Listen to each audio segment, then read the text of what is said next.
안녕하세요. 엊그제 법적으로 완벽하게 남편과 남남이 된 30대 여성입니다. 일단 이혼한 소감은 후련하네요. 시원섭섭도 아니고 후련하고 속 시원해요.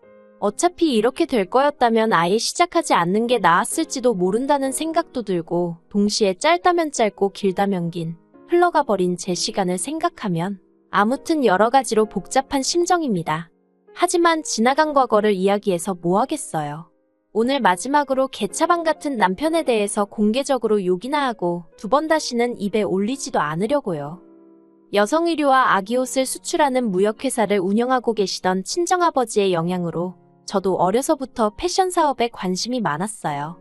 그래서 고등학교를 졸업하고 의류 전공으로 대학에 입학했고, 후에 경영학을 복수 전공했습니다. 대학교를 졸업한 이후로는 패션 관련 기사를 주로 다루는 잡지사에 취직했고요. 의류회사나 무역회사가 아닌 잡지사를 선택했던 건 업계가 돌아가는 흐름을 배우고 싶다는 제 나름대로의 그림이 있었기 때문이에요. 그리고 친정아버지는 그런 제 선택을 믿고 지지해 주셨습니다. 그렇게 잡지사를 6년 동안 다녔어요. 잡지사에서 일을 한다는 건 솔직하게 터놓고 말해서 돈은 안 되고 몸은 혹사를 당한다고 보시면 됩니다. 그 정도로 하루가, 아니 일주일이 한 달이 어떻게 흘러가는지 모를 만큼 숨막히게 바쁘게 살았어요. 그래도 미디어에 보여지는 화려한 생활들을 간접적으로나마 경험할 기회가 있었다는 것, 그리고 생각지도 못한 인맥? 예를 들어 연예인들이라던가 그런 인맥을 만들 수 있다는 게 즐거웠어요. 그래서 모든 일에는 잃는 게 있으면 얻는 것도 있다는 걸 그때 배웠다고 말할 수도 있겠네요. 그런데 30을 코앞에 둔 29살의 겨울, 저는 큰 교통사고를 당하고 말았습니다. 그날도 평소처럼 원래 다니던 길로 다니고 있었는데 웬 차량 한 대가 인도로 돌진을 해오면서 저를 받았거든요. 그러면서 제 골반뼈가 골절되었고, 저는 제 의사와는 상관없이 2달 내내 병원 신세를 지게 되었어요. 그런데 바쁜 시기에 다치면서 자리를 비우게 되니 상사가 눈치를 많이 주더라고요. 그래서 원래는 딱 2달 입원하고 퇴원하자마자 복귀하려고 했는데 자의반타의반으로 회사를 관두고 나와야 했습니다. 그때는 솔직히 억울한 마음도 있었어요. 그런데 돌이켜 생각해보면 덕분에 충분한 시간을 갖고 재활치료에 힘쓸 수 있었으니 나오길 정말 잘한 것 같네요. 이후로 저는 친정아버지의 권유에 따라 친정아버지의 회사에 입사했습니다. 아버지께서는 마침 사업을 확장하려던 시기였다며 이참에 일 한번 제대로 배워서 물려받아 보라고 하시더라고요. 그리고 저는 솔직히 사업을 물려받고 그런 욕심은 크게 없었어요. 하지만 적어도 남의 회사에서 힘든 몸으로 눈치까지 봐가며 일할 바엔 친정아버지 회사가 낫지 싶더라고요. 그래서 알겠다 했습니다. 그리고 병원 퇴원하고 얼마 지나지 않아 아버지 밑에 들어가 일을 배우기 시작했네요. 그리고 아버지 회사를 다닌 지 3년이 넘어갔을 무렵, 그때부터는 아버지 지인들 사이에서도 딸이 회사 물려받으려고 일을 배운다더라, 뭐 그런 이야기가 나오면서 여기저기서 선자리도 들어오고 그러더라고요. 그리고 아버지도 주변 친인척이나 지인분들 자제들이 결혼하여 손주도 보고 그러는 모습을 보셨는지 저한테 너는 언제 시집 갈 거냐며 농담처럼 잔소리를 하기 시작하셨지요. 솔직히 저는 결혼에 있어서는 제가 늦었다는 생각이 전혀 들지 않았는데 말이에요. 그러다 지금의 남편을 소개받게 되었습니다. 모처럼 전 직장을 같이 다니던 동료와 통화를 하게 되었는데 저보다 3살이 많은 언니였거든요. 언니가 먼저 집에서 시집 안 가냐고 스트레스를 준다며 하소연을 하대요. 그래서 제가 나도 친정아버지한테 어지간히 시달리고 있다고 하소연을 했어요. 그랬더니 언니가 그러면 내가 소개팅 해줄까 그러는 거예요. 제가 소개팅은 무슨 소개팅이냐 됐다 했습니다. 그런데 언니가 거절하지 말라면서 정말 괜찮은 사람이라고 그렇게 지금의 남편을 만나게 되었습니다. 남편의 첫인상은 사람이 참 수수하구나 이뿐이었어요. 사실 전 직장에서부터 시작해서 저도 또래 여자들과 마찬가지로 연애도 했었고 소개팅도 해봤는데 다들 대부분이 허세가 있고 진실된 사람들 같지 않았거든요. 너무 계산적인 사람도 있었고요. 그런데 남편은 사람이 순박하고 단순해 보였다고 할까요? 정말이지 그 점이 제 마음에 쏙 들었어요. 그래서 제가 먼저 사귀자고 했습니다. 프로포즈는 남편이 먼저 해왔지만요. 저희는 연애 1년 만에 부부의 연을 맺었고 이후로 한동안은 즐거운 신혼생활을 이어갔습니다. 하지만 남편이 예상치 못한 실직을 하면서 처음 결혼 생활에 위기가 찾아왔어요. 남편은 직원 수 5명 남짓의 여행사를 다니고 있었거든요. 그런데 사장이 하루아침에 허위 계약을 하고 받은 돈 전부를 챙겨서 해외로 날랐다대요.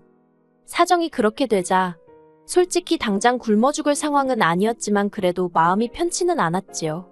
그리고 그때 남편과 처음 연애 때도 하지 않았던 부부싸움을 하게 되었습니다.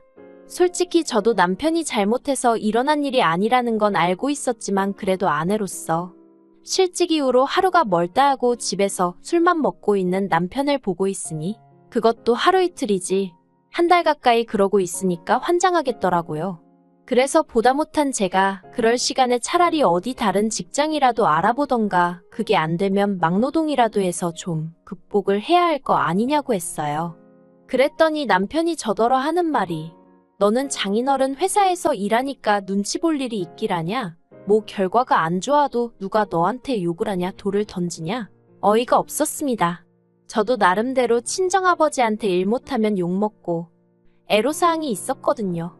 그런데 한편으론 남편을 비롯한 다른 사람들 눈에는 정말 내가 직장 생활을 편하게 하는 것처럼 보일 수도 있을까 하는 생각도 들고 결국 서로 정말 박터지게 싸운 이튿날 제가 친정아버지께 혹시 남편을 회사에서 일하게 해주시면 안 되냐 여쭙습니다. 친정아버지는 탐탁치 않아 하시는 눈치였어요.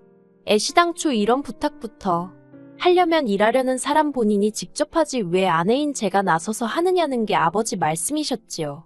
제가 친정아버지께 남편이 부탁한 게 아니라 그냥 제가 여쭤보는 거라고 설명을 하니 친정아버지가 저더러 너는 네 남편이 얼마나 못 믿었길래 네가 이렇게 나서냐면서 이래도 욕먹고 저래도 욕먹는 상황이었네요. 그래도 결국 자식이기는 부모 없다고 친정아버지께서 남편도 출근하라고 허락을 해주셨습니다. 기왕 이렇게 된 거 한번 열심히 배워보라는 말씀도 덧붙이셨지요. 하지만 남편이 뭔가 오해를 해도 단단히 했던 것 같습니다. 출근한 지 한 달도 되지 않아서 자기가 맡은 업무에 대해 불평불만을 늘어놓기 시작했거든요. 친정아버지는 남편이 일이 처음이고 다른 직원들 보는 눈도 있으니 일단은 사원으로 입사를 하라고 하셨어요. 저도 사원으로 시작했었고요. 그런데 남편은 자기가 다른 직장을 다닌 경력도 있는데 왜 사원이냐면서 다른 사람들 보기 창피하다며 투덜거리는 거예요. 제가 남편에게 남한테 직함 자랑하려고 회사 다니는 것도 아니고 당신이 아무리 다른 직장을 오래 다녔다고 하더라도 지금 우리 아버지 사업에 대해서는 아는 게 없지 않냐. 그러니 쓸데없는 소리는 하지 말라고 했습니다. 그리고 저는 이 이야기는 이쯤 했으면 남편이 알아들었을 거라고 생각했어요. 그런데 며칠 뒤 어머님으로부터 전화를 받게 되었습니다. 어머님은 불만이 가득한 목소리로 저에게 다짜고짜 사돈이 정말 너무한 것 같다며 속상하다 하시는 거예요. 그래서 그게 지금 무슨 말씀이시냐 물었습니다.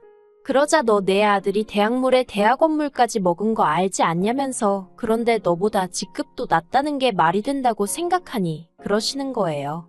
솔직히 어디 가서 남사스러워서 말은 못하지만 어머님 말씀대로 저희 남편이 대학물에 대학원물까지 마신 건 맞습니다. 하지만 대학이라도 다 같은 대학이 아니고 대학원이라고 다 같은 대학원이 아니잖아요. 솔직히 제가 학교 이름을 말해도 모르는 사람들이 대부분일 거예요. 그런데 고슴도치도 지 새끼는 이쁘다더니 저희 어머님이 딱 그런 식이셨습니다. 물론 부모가 자기 자식 자랑하는데 그걸 어느 누가 무슨 수로 막겠어요. 하지만 때와 장소를 구분할 줄 알아야 하는데 저희 어머님은 그런 게 없으셨지요. 게다가 어머님께서 저더러 너 내일 당장 네 아버지한테 가서 너랑 내 아들이랑 직함 바꿔달라고 해. 아무리 세상이 달라졌어도 마누라가 상사라는 게 말이 되니? 그러시대요. 어이가 없어서 어머님더러 그 마누라 덕분에 그나마 사원 타이틀이라도 달았다는 건 그새 잊으셨냐 했습니다. 솔직히 평소에는 어머님 말씀에 그렇게 딱딱 받아치는 편이 아니었는데 그날만큼은 너무 기분이 나빠서 한마디 안 하고는 못 지나가겠더라고요. 그리고 이후로 얼마간의 시간이 흘렀어요. 남편도 초반에는 어지간히 불평하고 궁시렁거리더니 어느덧 잠잠해졌고 어느 정도 안정을 이뤄가고 있었달까요? 그런데 친정아버지께서 중국으로 출장을 가시게 되셨습니다. 중국 출장에서 방문하기로 되어 있던 회사가 저희 아버지 회사의 가장 큰 거래처 중 한 곳이었는데 거긴 이상하게 꼭 아버지하고 직접 만나서 거래하길 좋아하더라고요. 저도 싫다, 다른 직원도 싫다. 오로지 저희 아버지만 찾았어요. 그래서 어쩔 수 없이 친정아버지가 일주일 정도 회사를 비우시게 되었지요. 그리고 친정아버지는 자리를 비우시면서 다른 직원들에게 저를 많이 도와주라 했습니다. 제가 아버지 역할을 대리할 거라는 걸 간접적으로 공표를 하신 거였어요.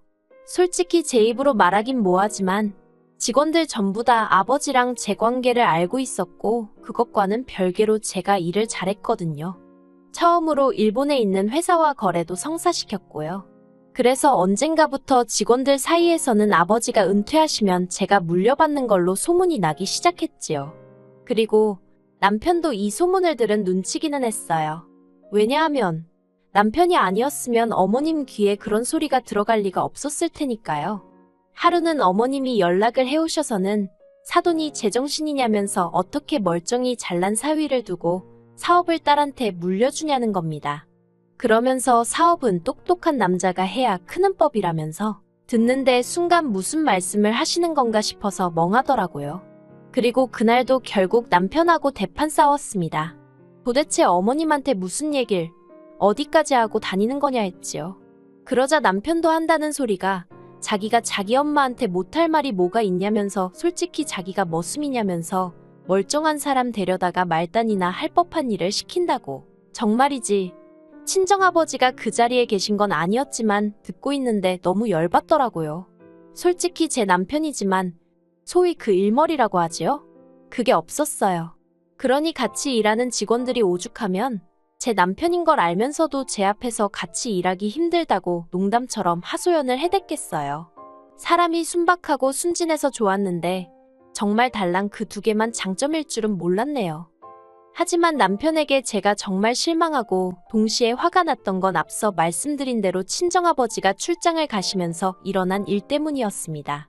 친정아버지가 회사를 비우기가 무섭게 남편이 3층짜리 건물을 오르내리면서 자기가 마치 모나된 것 마냥 직원들한테 인사도 했다가 잔소리도 했다가 아주 뒷짐지고 걸어다니는 게 어이가 없더라고요. 그리고 결정적으로 저희 회사에는 저희 아버지만큼이나 오래 근무하고 계신 상무님이 계시거든요. 그간의 세월 때문에 저에게는 삼촌 같은 분이시고 저희 아버지께는 형제 같은 분이시기도 하지요. 남편이 그분한테 가서 업무에 대해서 피드백을 주고 있는 게 아니겠어요.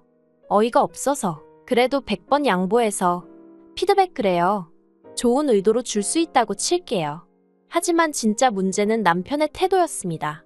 그 상무님한테 남편이 한다는 소리가 늙어서 기억력도 딸리고 하면 적당히 해먹고 자리에서 나오시라고 그래야 아랫사람들이 쭉쭉 올라갈 거 아니냐면서. 제가 이 이야기를 알게 된 건 그 상무님이 처음으로 이틀을 꼬박 알아놓으시면서 회사를 나오지 않으셨거든요. 회사에는 개근상이 없어 안타깝다는 말을 우리가 우스갯소리로 할 만큼 절대 쉬는 법이 없으신 분이었기에 정말 걱정이 되더라고요. 그래서 제가 퇴근 후 직접 댁으로 찾아뵈었습니다. 그리고는 혹시 회사에서 무슨 일이라도 있었는지 있었다면 솔직히 말해달라 했지요. 그러자 그 상무님이 허심탄회하게 말해주겠다며 남편과 나눈 대화를 들려주신 거예요. 결국 모든 것을 알아버린 제가 남편을 불렀습니다.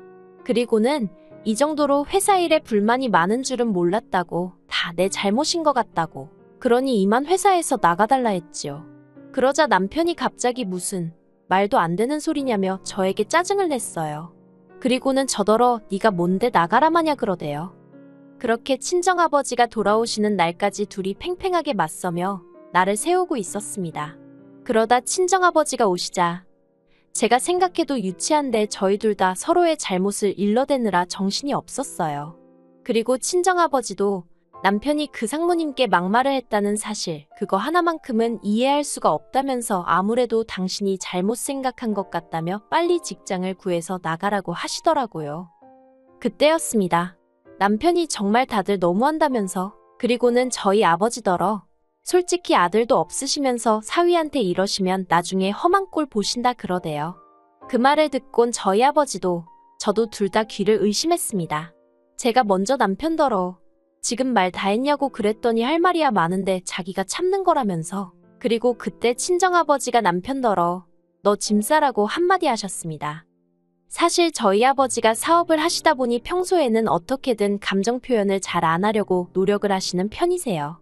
하지만 사실 성격이 보통이 아니시랍니다. 그리고 다른 사람들도 그렇겠지만 저희 아버지도 지 주제 모르고 날뛰는 망둥어 같은 사람을 제일 싫어해요. 그런데 저는 어리석게도 제 남편이 그런 인간인 줄은 몰랐습니다. 왜냐하면 처음 소개받고 연애하고 결혼할 때까지 남편이 특별히 자기 목소리를 높이거나 한 적은 없었거든요. 그래서 제가 남편이 정말 수더분한 사람이라고 생각했던 거고요. 그런데 실은 자기 자신을 제외한 주변을 죄다 속으로 무시하느라고 말을 안 한 건 줄 누가 상상이나 했겠어요? 아무튼 친정아버지가 저에게 남편이 앞에 있는데 단도직입적으로 이런 자식이랑 계속 살 거냐고 물으셨습니다. 그리고 저는 안 살 거라고 했어요. 솔직히 친정어머니 없이 친정아버지가 혼자 사업하시면서 저까지 이만큼 키워주셨는데 사위라는 놈이 나중에 험한 꼴이 어쩌고 헛소리나 해대다니. 평생을 독수공방을 하면 했지. 저런 인간이랑 더는 같이 못 있겠다 싶었지요. 그런데 남편은 헤어지면 오히려 좋답니다. 그러면서 저더러 회사도 반반 나눠야 되는 거 알지? 그러대요. 어이가 없어서 회사를 왜 나누냐니까. 어차피 저희 친정아버지 돌아가시면 제가 물려받을 거고 그러면 반은 자기 거나 마찬가지라고요. 어이가 없어서 당신 혼자 타임머신 타고 다니냐고 이혼하면 그걸로 끝이라고. 내 건 내 거 당신 건 당신 거 알겠냐 했습니다. 결국 친정아버지의 불호령과 변호사 동원으로 남편은 거의 맨몸으로 쫓겨나듯 회사와 집 두 곳 모두에서 퇴출되었습니다. 남편은 이혼은 절대 못해준다면서 하고 싶으면 자기한테 10억을 달라는 얼토당토안한 소리를 하던데 개소리는 매가 약이랬다고 진짜 두들겨 패주고 싶대요. 아무튼 남편과는 이혼을 했고 저는 자유의 몸이 되었습니다. 회사에서 남편 하나 빠졌을 뿐인데 빠진 사람 자리는 티도 안 나면서도 회사가 다시 예전처럼 분위기가 좋아진 것 같아 너무 기분이 좋네요. 그리고 아버지가 지금 연세가 63이시거든요. 아버지 말씀으로는 65세에는 은퇴를 하시겠다 하셨는데 앞으로 2년 죽기 살기로 아버지 회사 일에 열을 올려볼 생각입니다. 그래서 남편 보란 듯이 사업 규모 키우고 너랑 나랑은 급이 다르다는 걸 알려줘야겠어요.